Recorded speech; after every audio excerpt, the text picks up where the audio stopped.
Well, good morning, you beautiful New Zealanders. Today we're continuing in our series on the Treaty Principles Bill. That's David Seymour's bill going through Parliament at the moment. So what's in the box? What's in this video? In this video, I'm going to be showing how the National Party is unravelling, how Paul Goldsmith and Luxon are contradicting each other, how Goldsmith is contradicting himself, how Luxon is acting like a madman, showing himself to be a very poor leader, how Luxon is insulting Kiwis and how he's afraid of Maori, how John Key, believe it or not, is teaching Luxon how to be a coward, and how National is committing political suicide if it doesn't allow a referendum. That's a fact. And finally, how Jenny Shipley is aging. So watch this. Okay, so what we're doing is we're really piecing together the jigsaw to get clarity. That's what I've called it. So while Luxon was away at APEC, Paul Goldsmith was called upon for damage control after Luxon's disastrous press conference on the 11th of November. You'll remember that. So please watch the video I produced which explains why this conference was a train wreck for Luxon. I'll leave a link to it in the description of this video. The title of this video is, quote, David Seymour's Treaty Principles Bill. Now we know why Luxon is not supporting it. You know what, actually the best thing you can do is take note of our YouTube channel address, they call it. So if you go to this address, you'll have access to all our videos at any time you want. See, it's great. The YouTube address, and there it is. On the right is a QR code which will take you straight to our channel. There it is on the right hand side of your screen. So if you can read a QR code, just read that and it'll take you straight to the channel. That's the easy way of getting there. You know what? The issue we are facing here, the activist Maori takeover of New Zealand by stealth, has many facets, just like a jigsaw with many pieces. And there at the top is a little picture of a jigsaw. So I've made a video of every piece. If you really want to understand what's happening in our country, and most people do, and put together the jigsaw, just watch all the videos. Because if you do that, you'll come to understand what is going on in our country perfectly. And we need to do that so that we can make good submissions for David Seymour's bill. We can make decisions and submissions based on good intel, which is what we're trying to do here with these videos. Okay, back to Goldsmith's speech at the first reading of the bill. You can download this speech in the description of this video. So just to let you know, this speech was given by Goldsmith in Parliament on Thursday the 14th of November 2024, just so we get the timeline right. He says in his speech, quote, the interpretations of the treaty given by the courts are not gospel. We should be able to debate these things. So Goldsmith is advocating a debate on the Treaty Principles Bill. Great. Watch. The interpretations given by the courts are not gospel. We should be able to debate these things. So Luxon and Goldsmith are contradicting each other, which is a bit of a major. In saying what he just said, that we should be able to debate the bill, Goldsmith is clearly contradicting Luxon's view on the Treaty Principles Bill. Luxon wants to close it down. Goldsmith wants to open it up. Sean Plunkett reports that the Prime Minister's press conference that Luxon is happy that the vast majority of us do not get a say on the Principles Bill of the treaty. Luxon, you know what? He doesn't want the debate. The following is a clip from Sean Plunkett, and he's talking about Luxon. Watch. He is happy that the people of New Zealand, the vast majority of us, do not get a say. So we have a situation here where Seymour wants to give all Kiwis a say, which is obviously the right thing to do, but Luxon, he wants the opposite. So what are we to make of this? Well, first up, Luxon is being hugely hypocritical. Why? Well, every election the government gives the people a say. Think about this. When the 2026 election comes around, Luxon will be pleading for our votes, wanting the people to have a say. Now that is for him and the National Party, of course. Give us your vote. That's what he'd be saying. He'd be saying, I want your opinion. So Luxon is being hugely hypocritical by not giving the people a say. That is not progressing the bill.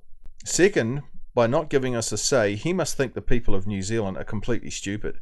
Are we unable to sift evidence and make decisions based on that evidence? Most Kiwis, I've found, are savvy and intelligent. To Luxon, we must be just stupid sheep. That's what he thinks of us. Yet ironically, it's the stupid sheep who put him in power in the first place. It's the stupid sheep who, via our taxes, pay his salary. It's the stupid sheep who pay for his overseas trips. It's the stupid sheep who pay for his private plane. It's obvious this is how Luxon thinks. Once in power, he doesn't want to know what the stupid sheep think. He just wants to do what he wants to do. He's not really representing the people. I thought an MP was somebody who represented the people, the majority of the people. Yeah? Well, that's my view.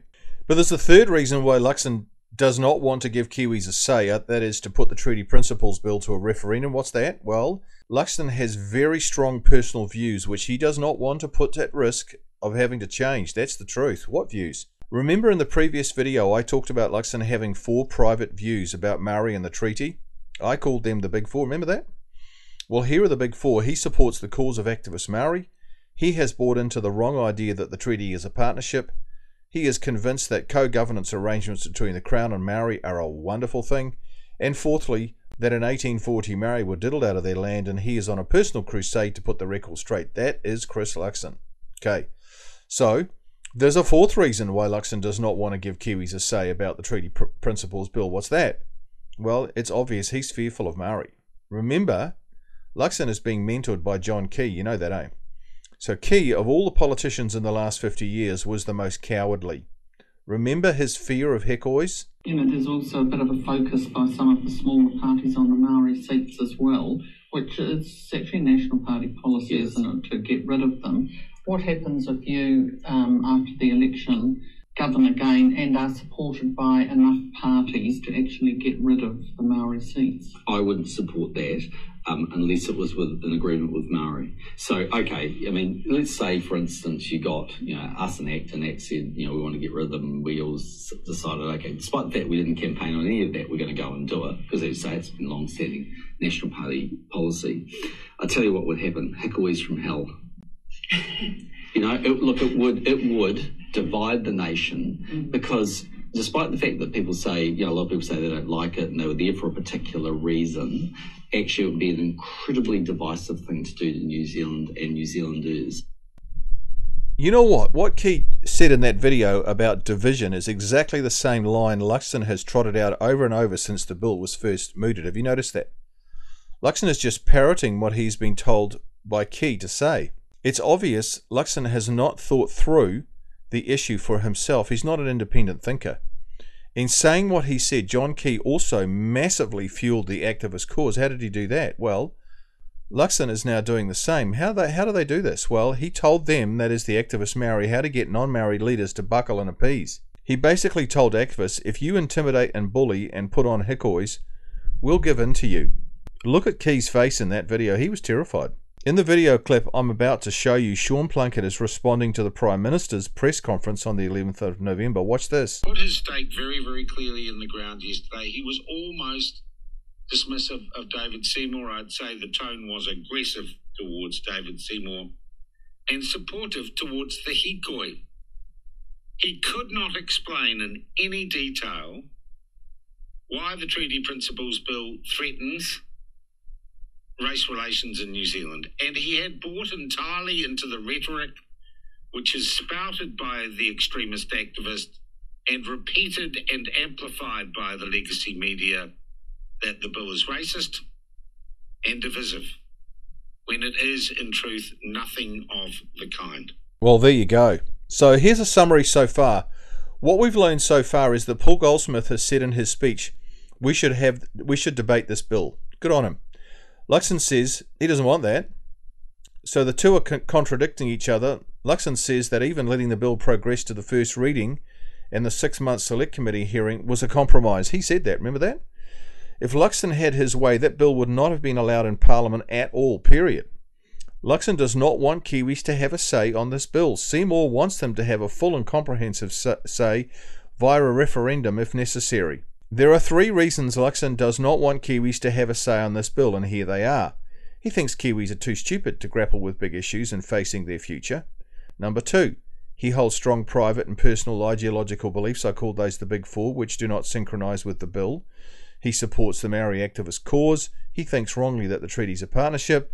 Therefore, he fully endorses the concept of co-governance, special rights as the right of Maori, and a future dual government, that is a Maori parliament and a non-Maori parliament working side by side. This is all the stuff that Luxon believes. He thinks that in 1840 Maori were diddled out of their land, and he's on a personal crusade to put the record straight.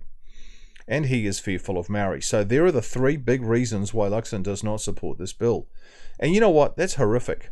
So, for these reasons, Luxon says there is nothing he likes about the bill. Remember that? Absolutely nothing, he says. He doesn't want one government ruling this country. He doesn't want equality.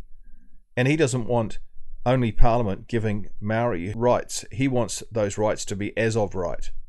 Not Parliament giving the rights, but just Maori having the rights as of right. That's what he wants. That's why he can't agree with the bill. In his speech in Parliament for the first reading of the treaty bill, Goldsmith contradicts himself when he says, quote, "Our concern comes, however, with the process under this bill whereby Parliament would simply set down its interpretation of the treaty and then seek a majority of the public to confirm it in a referendum. This is a crude way to handle a very delicate subject." Well, he's got that wrong, because it's actually going to be the Select Committee and all our submissions that determine what the referendum's going to say. So he's actually got that wrong. So watch. Our concern comes, however, with the process under this bill, whereby Parliament would simply set down its interpretation of the treaty and then seek a majority of the public to confirm it in a referendum. This is a crude way to handle a very delicate subject. Well, seriously, what a ridiculous thing to say, because if you have 6 months of submissions, you get to find out what the people in New Zealand are really thinking, and then you shape the referendum based on those submissions, don't you? Parliament does just to make the decision on its own. That's why you have the 6 months submissions period. So how should we respond to Paul saying that the issues are too delicate to put to a referendum after just saying we should debate the issue? We say, no, Paul, this bill and this issue are not too delicate for the people of New Zealand. We are intelligent. We are savvy. This is our country. We want to have a say. We elected you to do the will of the majority of the people. Opinion polls show that the vast majority of the population want a full open debate on this treaty bill. Therefore, let the responses which come to the Select Committee from the people determine the shape of the wording of the binding referendum. Then put the referendum to the people to make the final decision. In this way, the people have a say twice, once through the Select Committee and finally via the binding referendum. There it is. Don't try and BS us with flowery words, Paul Goldsmith and Chris Luxon. We can see through all this. In the 6-month Select Committee time frame, all sides of this debate can lay their case before the public of New Zealand. In this way, the public of New Zealand become like a jury sifting various viewpoints, making submissions based on what they hear, see and read. For 6 months, we all have the right to tell the Justice Committee what we think of the Treaty Principles Bill. Select committees exist to look at political issues in detail. Submissions from the wider public can help a Select Committee make an accurate decision. All political parties in Parliament are represented on the 11-member Justice Committee, which is chaired by James Meagher of the National Party. So when you put in your submissions on this bill, they're going to go through James Meagher and his 11-member Justice Committee. You know that. If most submissions support a referendum, this is the crucial bit I want you to get. We would expect the Justice Committee to recommend to Parliament that the Treaty Principles Bill would proceed. See that? In future videos, I'll be showing you what to say in your submissions to the Select Committee. Now, you can see what's happening for Luxon. You can see there's a massive big problem that's facing him, and he's painted himself into a corner. Because if we get 100,000 submissions or more coming in that are positive, then Luxon's going to be forced to change his mind. He's not going to be able to go against 100,000 people or 200,000 people or however many it is. And if he goes against all that people, he's going to lose the next election. Because you can't trash 100,000 people and just ignore their view. What's going to happen then? He's going to have to back down, and then there's going to be all hell breaks loose with Maori. See the problem he's got? So he's being a stupid leader, isn't he? So here's the thing. MPs were voted in to do the will of the people who voted them in. Is that not true? That's what a government's supposed to do. That's what Parliament's all about. That's what I thought anyway. So via putting a referendum to the people of New Zealand on this Treaty Principles Bill, Parliament would then be doing the will of the people, which is precisely what MPs were elected to do. What's the problem, Chris Luxon? Come on. So what's the right thing to do? Wise leaders invite the people to speak. They want to know what the people think. That's what a good leader does. They welcome debate and jealously guard democratic process. Contrast, insecure leaders like Luxon shut down free speech and opposing opinions, fearful that the views of the majority might contradict their personal beliefs and ideologies. That's what Ardern did. Exactly what she did. This is the guts of the issue with Luxon and the National Party. Shame on Chris Luxon. He's not only leading the National Party astray, but he is not acting in the best interest of this country. Did you know that? He's leading us towards the edge of a cliff, this guy. Really, what Luxon is doing is absolutely madness.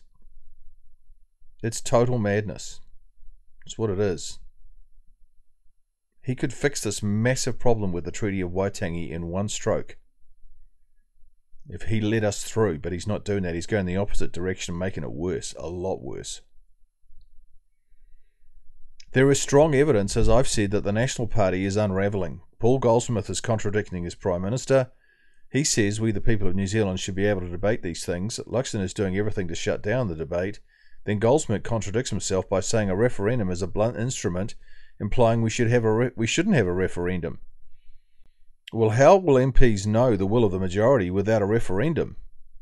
Then Luxon says there is nothing he likes about the bill, not even equality, or the Parliament is sovereign. Oh my goodness, both Luxon and Goldsmith are not thinking straight. They seem very confused, especially Luxon. Luxon can't explain why the bill is divisive and racist.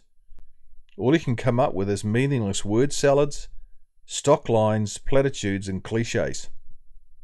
He thinks he can talk his way out of this. Mate, it's going to get worse. The people of New Zealand must have a referendum. I'm going to conclude this video with a clip of an interview between historian Ewan McQueen and Michael Laws. Ewan wrote a book on the treaty called One Sun in the Sky. He asserts in this interview that supporters of the Maori activist cause don't use facts and proofs to prove their case. In other words, they don't have any case, yet Luxon supports them. All they offer is opinions and speculations, ideological claptrap, just like Luxon, just like we've seen in Parliament with the Maori Party doing a haka in front of David Seymour, that sort of stuff. That's all they've got. But Luxon supports them. I'll put a link to the whole interview in the description of this video. McEwen ends the interview with a strong plea for a referendum on the treaty principles bill. I could not agree more. So watch. Luxon and National should be reminded that it's the duty of politicians to serve not their own interests and to keep placating radicalisation and racist minority groups by constantly giving ground, but to safeguard our democracy, what's left of it, by carrying out the wishes of the majority of the people. That's it. We demand a referendum. Come on, you people out there listening to this video. Join with me and demand a referendum from this government. As an historian myself, I've got to say I've noticed that there's always a reaction to whatever the narrative of the day is. It's just the nature of the beast in terms of writing history and historians in general. Do you think there'll be a reaction against the narrative of the Claudia Oranges and the Waitangi tribunals, that you might just be the first shot in that war? I hope there is. I know I'm not the only shot now. I think there are increasingly voices being raised, and even the fact that we have this bill in Parliament is a reflection of the fact that people they are feeling like they want to have a say about this. They are feeling that there have been unelected people, judges, bureaucrats, activists, who have been running this narrative for many years, people in the media in particular, and they're not necessarily, it doesn't ring true to a lot of New Zealanders. And I think that's why, that is one of the good things about this bill. It's offering an opportunity for ordinary New Zealanders to have their say. What I would hope is that ordinary New Zealanders do a bit of a bit of research themselves and read books like my book and others, and reconnect our current understanding with the historic roots of what the treaty was really about. I mean, I've heard Shane Jones say often, that the treaty has become disconnected from its historic moorings, and I think that's a good way of putting it. It's interesting to say that, because yesterday 40-odd King's Councils, lawyers, who clearly don't like the concept of freedom of speech, wrote to the Prime Minister and to the Attorney General, seeking yesterday to have the bill withdrawn rather than that for its discussion and debate to occur. But one of the things they said, and I'll quote it to you, was this: the existing treaty principles, which first appeared in the Treaty of Waitangi Act passed in 1975, have been developed and applied by the courts over the past 50 years. And obviously they want that to continue. When you talk about untethered from their moorings, it would seem that the courts have been the primary protagonists in that role, yeah? I think they have. And I think New Zealanders feel that they have been alienated from this process. And, it's all very well for people to say, look, we're not allowed to talk about it, but this is a democracy. People are allowed to debate these things. And, I think I hadn't heard about those particular King's councils, but I know there are other groups who've also said this is so divisive we shouldn't even talk about it. And I'm thinking, well, actually, you need to understand there is division in our country, and simply not talking about it is not going to make it go away. It's actually going to get worse. Yeah. I mean, just imagine if you applied that standard to everything in our society, all the things that you wouldn't talk about. Would we have a conversation? It'd be very quiet, wouldn't it? It'd be very quiet. It would be an autocracy, which I guess is in many ways what these people are after anyhow. Okay, so thank you guys. That's enough for today. In the next few days, I'll finish commenting on Goldsmith's first reading of the Treaty Principles Bill speech. Thank you for watching. Don't forget to keep getting our business cards out. You guys are doing an amazing job with these, and they're having a really great effect. To get these cards, just email stopcogovernance.kiwi, cards@stopcogovernance.kiwi. They're only 3 cents each plus courier to get them to you. Don't forget to share these videos with your local MP. As usual, please like, comment, subscribe and share. Thank you so much for those chipping in financially. This is a huge help. See you next time. P.S. There's Jenny Shipley. Former National Prime Minister Jenny Shipley told Radio New Zealand on Saturday that ACT was, quote, inviting civil war with its attempt to define the principles of the treaty. Oh my goodness. She said, I would raise my voice. I'm proud that the National Party has said they will not be supporting the bill, she said. And there's the source. Well, how should we respond to this? Well, according to medical journals, Alzheimer's disease is a brain disorder that causes a gradual decline in memory, thinking and reasoning skills. You know what? It can affect everyone. Okay, see you next time.